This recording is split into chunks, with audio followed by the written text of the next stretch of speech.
কাশিম সভার সভাপতি, এই অঞ্চলের সভাপতি এবং কর্মদক্ষ শাহাবুদ্দিন মঞ্চে উপস্থিত আছেন 21 জুলাই সভাকে সফল করার জন্য বিধায়ক রবিউল ইসলাম, মনোরা বিবি পঞ্চায়েত সমিতির সভাপতি, সহকারী সভাপতি মেহেদি হাসান, প্রধান সজল সাহেব, উপপ্রধান আমাদের রমা মণ্ডল, মনু, আব্দুল হাই, আমাদের কর্মদক্ষরা আছেন, মানস ঘোষ অঞ্চল সভাপতি আছেন, আমাদের কর্মদক্ষ রঞ্জিত মণ্ডল, শহীদুল আলী, মান্নান আলী, আমাদের প্রধান মনিরুল ইসলাম আছেন, আমাদের পঞ্চায়েত সমিতির সদস্য, একই সঙ্গে আমাদের কিষাণ সেলের দায়িত্বপ্রাপ্ত সভাপতি রবিউল হোসেন, প্রাক্তন কর্মদক্ষ হাজী দিন মোহাম্মদ সাহেব, প্রদীপ মণ্ডল আমাদের পঞ্চায়েত সমিতির সদস্য, এছাড়াও আমাদের হায়দা থেকে শুরু করে শান্তি থেকে শুরু করে রঘু ভাই আছে, আমাদের সমস্ত আমাদের আর এক উপপ্রধান রঘু জিয়াউল আছে, এই অঞ্চলের সমস্ত নেতৃবৃন্দ, সেকেন্দার ভাইকেও দেখতে পাচ্ছি, সেকেন্দার ভাই আছে, সবাই আছে উপস্থিত। মধ্যে আজকের সভার বিষয়বস্তু আমার পূর্ববর্তী বক্তারা বিস্তারিত বলেছেন। বক্তব্য দীর্ঘায়িত করার কোনো অবকাশ নেই, কারণ 6:30টার একটু আগে আমাদের সভা শেষ করতে হবে। মনোরা বেবি এবং বিধায়ক সাহেব বক্তব্য রাখবেন। আমরা তো একেবারে পুরনো মুখ, বহুদিন থেকে আপনাদের সামনে বক্তব্য রাখছি, আপনাদের বাড়িতে গিয়ে বাড়ির সামনে গিয়ে বক্তব্য রেখেছি। 21 জুলাই সম্পর্কে বক্তব্য এর আগে বক্তারা বিস্তারিত বলেছেন। ওরা স্মৃতিচারণ ছাড়া কিছুই নয়। এই স্মৃতিচারণ করতে করতে অনেক জিনিসই মনে পড়ে। আমরা কালকে একটা জায়গায় বক্তব্য রাখছিলাম এবং সেখানে বক্তব্য রাখতে গিয়ে কিছু প্রাসঙ্গিক কথা বলতে হয়েছিল। আমাদের মাননীয় মন্ত্রী ছিলেন দক্ষিণবাবু। 2011 সালের আগের এবং 2011 সালের পর 1.5 যুগ অতিক্রান্ত প্রায়। এই সংক্ষিপ্ত সময়ে আমরা যে একটা কম্পারিজমে যাই, বাংলার চেহারা পাল্টে সংসদীয় গণতন্ত্রের একটা সরকারকে 5 বছরের জন্য নির্বাচন করা হয়। সেই সরকারের দায়িত্ব হলো একেবারে তৃণমূল স্তর, নিচের স্তরে মানুষদের বিভিন্ন সুযোগ সুবিধা পাইয়ে দিয়ে আর্থসামাজিক অবস্থার পরিবর্তন। একটা সরকারের সেটা চ্যালেঞ্জ, সেখানে শিক্ষা থাকে, স্বাস্থ্য থাকে, বিভিন্ন পরিষেবা থাকে। সেই পরিষেবা দিতে গিয়ে সরকার কতটা সফল হচ্ছে, কতটা জনবন্দনায় সরকার মেতে উঠছে, সংবাদ মাধ্যম তাদেরকে কিভাবে দেখছে, সাধারণ মানুষের দৃষ্টিতে সরকারটা কেমন, এটা একটা মুখ্য আলোচনা বিষয়। 26 সালে নির্বাচন, তার আগে শেষ মহরম, লাস্ট লড়াই 21 জুলাই, এবং আমাদের ক্যালেন্ডারের ইতিহাসে 21 জুলাইকে সর্বাপেক্ষা বড় মেগা রাজনৈতিক প্রোগ্রাম বলা হয়। মাঝে মাঝে আমাদের 2 বছর 1 বছর অন্তর ব্রিগেডও হয়, কিন্তু ব্রিগেডটা যেহেতু নিয়মিত নয়, 21 জুলাই যেহেতু আমাদের একটা নিয়মিত প্রোগ্রাম, গ্রামগঞ্জ থেকে শুরু করে শহরতলিতে 10 দিন 12 দিন আগে থেকে আমাদের কর্মী সমর্থক নেতারা এই সভাটাকে সফল করার জন্য নিজেদের নিয়োজিত রাখেন। আজকের সভায় যত সংখ্যক মানুষ উপস্থিত হয়েছে, এই সংখ্যক মানুষ যদি আমরা প্রতিটা অঞ্চলের 4,500 যে গ্রাম পঞ্চায়েত আছে, সেটাকে 4,500 ইন্টু এই সংখ্যা গুণ করি, সেটাকে শহীদ তর্পণে যথাযথ সম্মান প্রদর্শন হবে না। অর্থাৎ সভায় যে আমাদের সভা শুনতে আসেন তাও নয়, একটা বড় অংশ কিন্তু সভা না শুনেও আসে না, কারণ তাদের কাছে মমতা বন্দ্যোপাধ্যায়, অভিষেক বন্দ্যোপাধ্যায়ের ছবিটা ভীষণ ইম্পর্টেন্ট। তো আজকের দিনে এই বক্তব্য রাখতে গিয়ে আমাদের যেটা বারবার মনে হয়, আমাদের 2 জেলা পরিষদ সদস্য একটু ভোরভর্ত হয়ে গেছে, আমাদের একেএম ফারহাদ এবং মমতা সরকারও আছে, বাচ্চাবাবু আছে। তো স্বাভাবিকভাবেই আমাদের 21 জুলাই থেকে আমরা বেশি করে ফোকাসে রাখি, এবং এটা থেকে একই সঙ্গে রাজনৈতিক প্রোগ্রাম সম্পাদন করা হয়, এবং পাশাপাশি কর্মীদের মধ্যে একটা উদ্দীপনার যে সৃষ্টিটা, অর্থাৎ খেলার ভাষায় প্র্যাকটিস বলে, সেই প্র্যাকটিসটা কিন্তু করে নেওয়া যায়। এটাতে করলে লাভ কি? এটা করলে শুধু কি তার লাভ, দলের লাভ, মানুষের লাভ। মানুষ যত সংগঠিত হবে, কারণ দেখুন আপনি খুব ভালো কাজ করছেন, তাও দেখবেন একটা অংশ সবসময় আপনার নিন্দা, আপনার বদনাম করতে তারা শশব্যস্ত।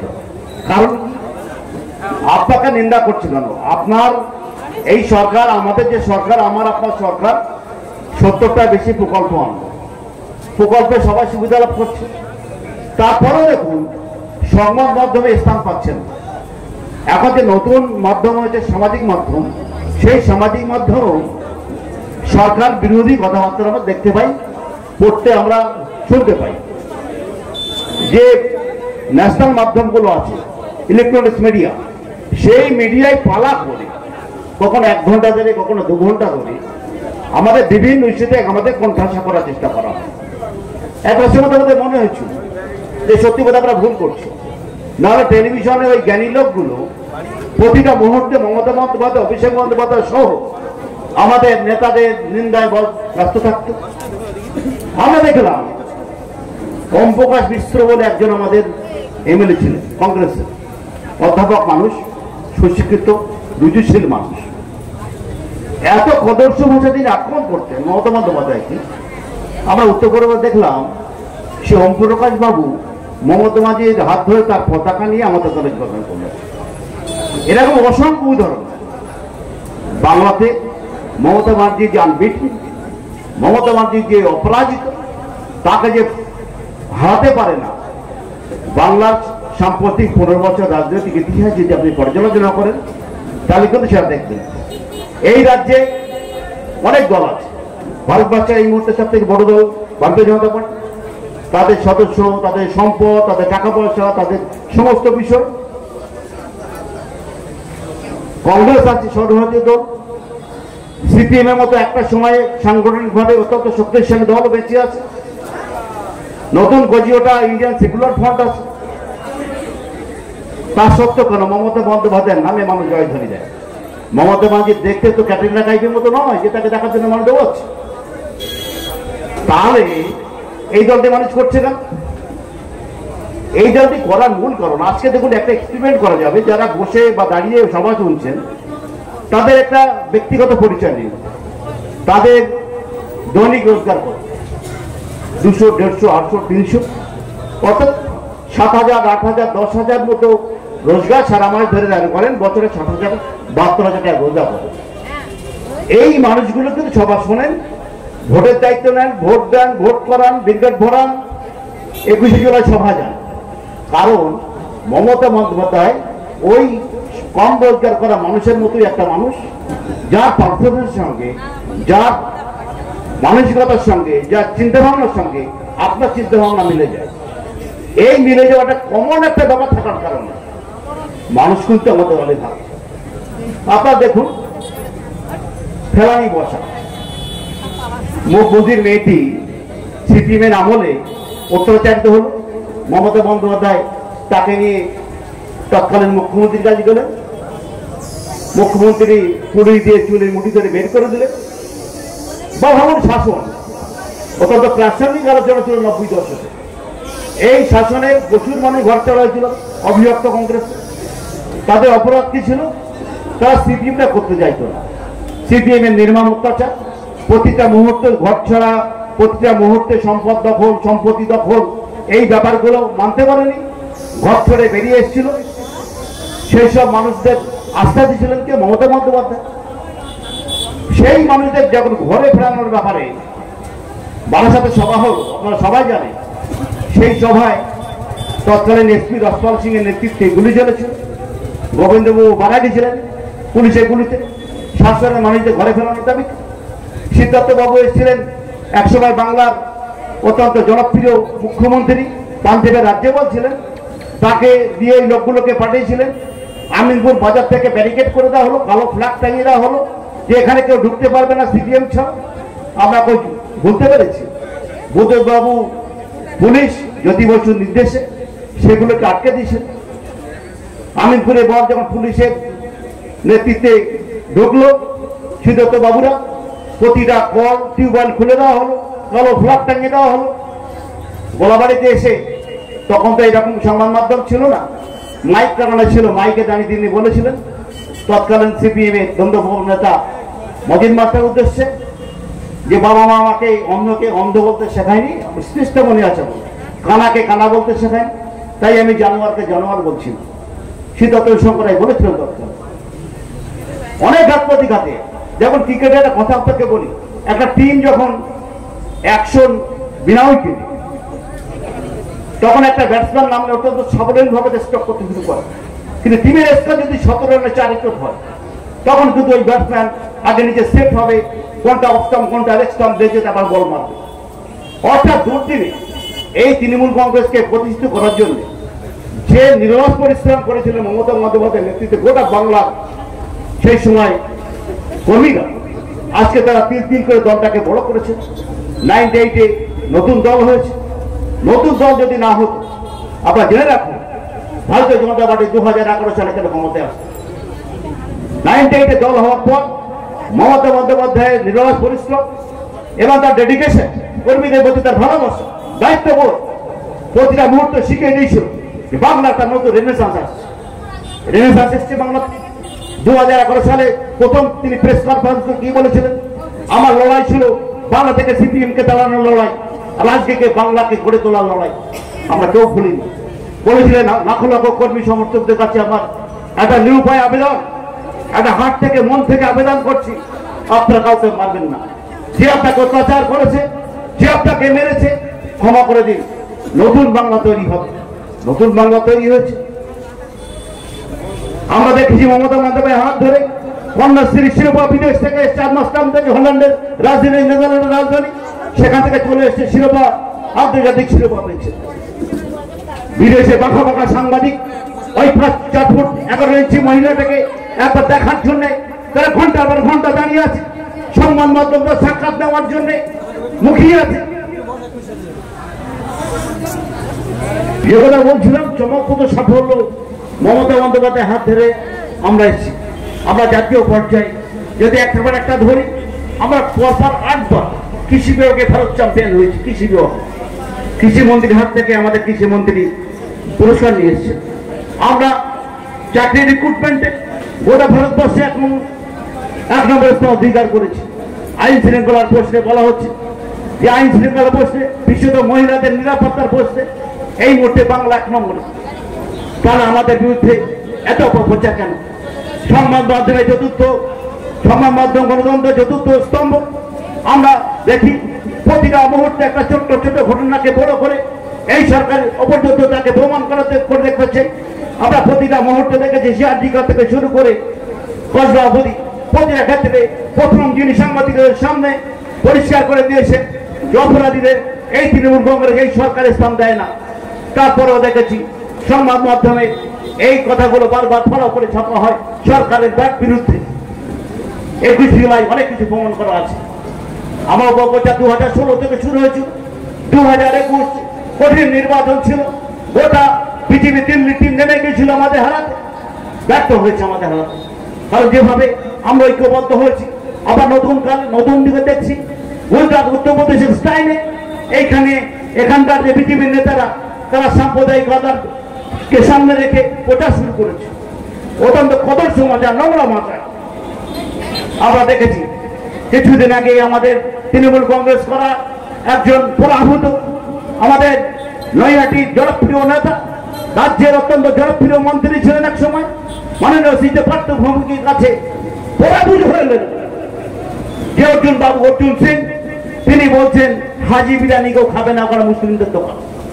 অর্থাৎ প্রতিটা মুহূর্তে একবারে ইঞ্চিতে সাম্প্রদায়িকতা প্রচার করার চেষ্টা করছে। এই বিরুদ্ধে রুখে দাঁড়াচ্ছেন বাংলার প্রগতিশীল মানুষ, জাতপাত নির্বিশেষে সবাই বলছেন বিজেপির এই আগ্রাসী নীতি, এই ধান্দাটা আমরা বরদাস্ত করবো না। তাই তারা 2016 সালে আবার নতুন করে 10.5 কোটি মানুষ রেডি হয়ে আছেন তাদের বিরুদ্ধে রায় দেওয়ার জন্য। এই ব্লকের কথা বলি আমি শেষ করব।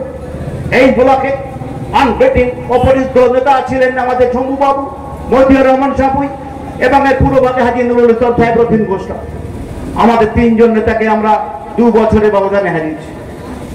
আমরা সামলে উঠতে সময় লাগছে। হাজী মতিউর সাপুই নৃশংসভাবে খুন হয়েছিলেন। তার খুনিরা যথাযথ সাজা পাবে, আইনি বা প্রক্রিয়ার মাধ্যমে সে কথা বলার অপেক্ষা রাখে না। এবং হাজী নুরুল ইসলাম তার ঠিক 1.5 বছরের মাথায় মারা গেলেন। আর 3 মাস আগে সৌম্য মারা গেলেন। আমরা ধাক্কা সামনে উঠতে পারছি না। আমরা সামনে উঠবো, আমরা ঐক্যবদ্ধ, আমাদের নেতৃত্বের মধ্যে যোগ সাহায্য ভালো, একে অপরের সঙ্গে শ্রদ্ধাশীল, পরস্পর প্রতি মমতা বিশ্বাস আমাদের অটুট আছে। আমরা সামনে উঠছি। আমাদের লক্ষ্য 2026 সালের নির্বাচনে আমাদের যে দুজন এমএলএ আগামী দিন দাঁড়াবেন তাদেরকে সর্বোচ্চ সংখ্যক ভোটে জয়লাভ করানো, এবং একই সঙ্গে আমরা লক্ষ্য রাখবো বাংলার যে আমাদের এই ঘরগুলো 5টা অঞ্চলের যে গ্রামগুলো আছে, যে সমর্থক আছে, সাধারণ মানুষ আছে, তাদের মধ্যে আবার যেন কেউ সাম্প্রদায়িকতার ইস্যুতে ভাগ না করতে পারেন। আমরা সেটা কঠোরভাবে আমরা লক্ষ্য করব। পাশাপাশি আরেকটা কথা বলবো, আমাদের বাংলা ভাষা কটা ভাষার কথা আছে, সেই কথাগুলো আমাদের ভীষণভাবে মেনে চলা উচিত। আমি যে বক্তব্য দিয়ে শুরু করেছিলাম সেটাই শেষ করব। আমরা আজকের রাজনীতিতে এসে নিজেদের মধ্যে গাদা ছড়াছড়ি বন্ধ করতে হবে, এটা ভীষণ প্রয়োজন। কারণ একজন ক্ষমতা থাকবেন, বাকি তার সাপোর্ট করতে হবে। মনোভাবের জায়গায় সভাপতিকে হতে পারবেন না, কারণ সংসদীয় রীতি মেনে উনি সভাপতি থাকবেন। তারপর ওনার পিরিয়ড শেষ হলে নতুন নির্বাচন হবে তখন। কিন্তু এখন 2023 থেকে 28-এর এই মধ্যবর্তী 5 বছর কেউ কিন্তু সভাপতি হতে পারবেন না। হিংসা বিদ্বেষ করে কোনো লাভ নেই, হিংসা বিদ্বেষ করে কোনো লাভ নেই। আমরা আগেও বলেছি যৌথ নেতৃত্বে চলবো, আমাদের মধ্যে ভেদ শক্তি থাকবে না। আমাদের লক্ষ্য 186টি গাড়ি আমরা 7টি অঞ্চল মিলে দেব, আরো 20% বাড়িয়ে 2010-15টি গাড়ি হবে আগামী দিন আমাদের। সেই গাড়িটাকে সঠিকভাবে ব্যবস্থা করা, কলকাতায় পৌঁছানো, তাতে ফিরে আসা, গোটা প্রক্রিয়াটা আমাদেরকে টিম বারাসাত 2 ব্লক 2 তৃণমূল কংগ্রেস আমরা সবাই মিলে সেটা লক্ষ্য করব। আমাদের লক্ষ্য থাকবে কর্মীদের প্রতি আমাদের দায়বদ্ধতা কোথাও যেন ঘাটতি না হয়, এটাই আমাদের লক্ষ্য। কারণ আমরা পথ চলা শুরু করেছি 2007-8-এ, 2025-এর মধ্যবর্তী টাইমে এসে আমরা কিন্তু হাঁপিয়ে উঠিনি। কারণ আমাদের যে দায়িত্ব নিয়ে আমরা শুরু করেছিলাম, দল যখন করি দলের কিছু নির্দিষ্ট গাইডলাইন থাকে, সেখানে আমাদেরকে বলিয়ে নেওয়া হয় যে তুমি সাংগঠনিক, তুমি প্রশাসনিক পদে আছো, তোমার কিন্তু নিজস্ব কোনো চাহিদা থাকবে না। মানুষের ডিমান্ড তাদের ফুলফিল করার দায়িত্ব একজন রাজনৈতিক নেতা, একজন প্রশাসনিক যারা কর্তা ব্যক্তি তাদের দায়িত্বে। সুতরাং মিলে সুর মেরা তোমারা আগামী দিন আমরা ডাবল হয়ে দ্বিপাক্ষিক সম্পর্কের মাধ্যমে বারাসাত ব্লক 2 তৃণমূল কংগ্রেসকে এই জেলার মধ্যে সেরা যে আসন ছিল সেই সেরা আসনে বজায় রাখবো। এই অঙ্গীকারবদ্ধ হয়ে সবার প্রতি মঞ্চে যারা উপবিষ্ট আছেন, মঞ্চের সামনে যারা আছেন, প্রত্যেককে আমার পক্ষ থেকে হার্দিক অভিনন্দন জানিয়ে বক্তব্য শেষ করছি। জয় হিন্দ, বন্দে মাতরম, মমতা বন্দ্যোপাধ্যায় জিন্দাবাদ, অভিষেক বন্দ্যোপাধ্যায় জিন্দাবাদ।